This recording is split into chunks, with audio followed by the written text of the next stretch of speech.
Next question क्या है, two rod of equal mass small m and length l lie along the x axis and y axis with their centers origin.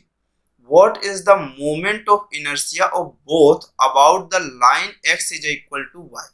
क्या बोल रहा है कि two roads हैं, कितने रोड हैं, टू रोड हैं मेरे पास, कैसा, जिसका मास m और लेंथ l है, lie along x axis and y axis के अलोंग लाई करते हैं। तो ये दोनों किसके अलोंग लाई कर रहे हैं, मेरे पास दो रॉड हैं, दोनों x एक्सिस और y एक्सिस के अलोंग क्या कर रहे हैं, लाई कर रहे हैं इस तरह से, ठीक है। तो ये x एक्सिस के अलोंग हुआ और ये कौन से एक्सिस के अलोंग हुआ, y एक्सिस के। तो बोला है what is the moment of inertia both about the line x is equal to y।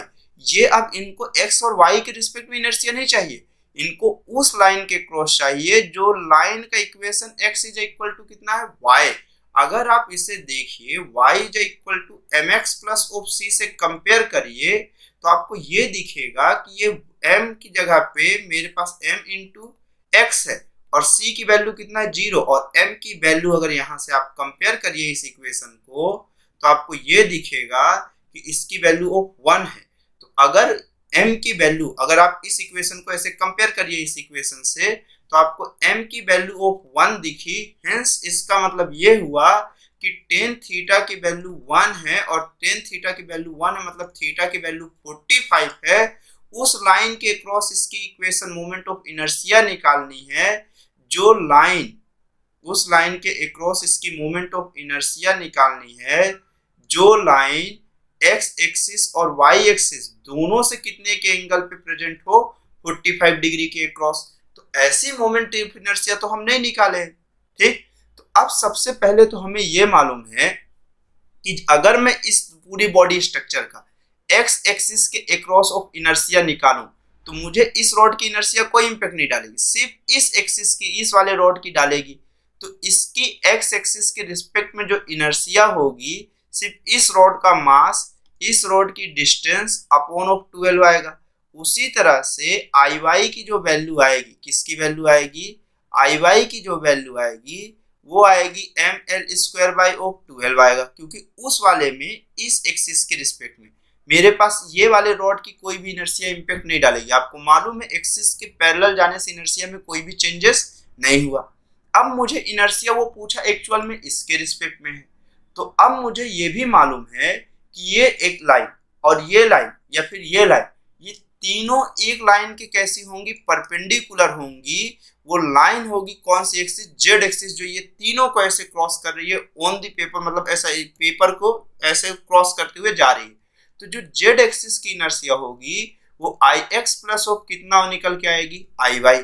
और आपको ये मालूम है कि अगर मैं इसकी इनर्शिया I1 कहता हूँ तो इसी के परपेंडिकुलर एक और लाइन ले आऊं जिसकी इनर्शिया ऑफ कितनी होगी मेरे पास, I2। ये भी कैसा होगा, इस जेड एक्सिस के कैसे होंगे, परपेंडिकुलर, I1 और I2 जेड एक्सिस के परपेंडिकुलर होंगे, ठीक। और तो और ये दोनों आपस में परपेंडिकुलर है इस तरह से। उसी तरह से Ix और Iy एक दूसरे के परपेंडिकुलर और साथ में जेड एक्सिस के।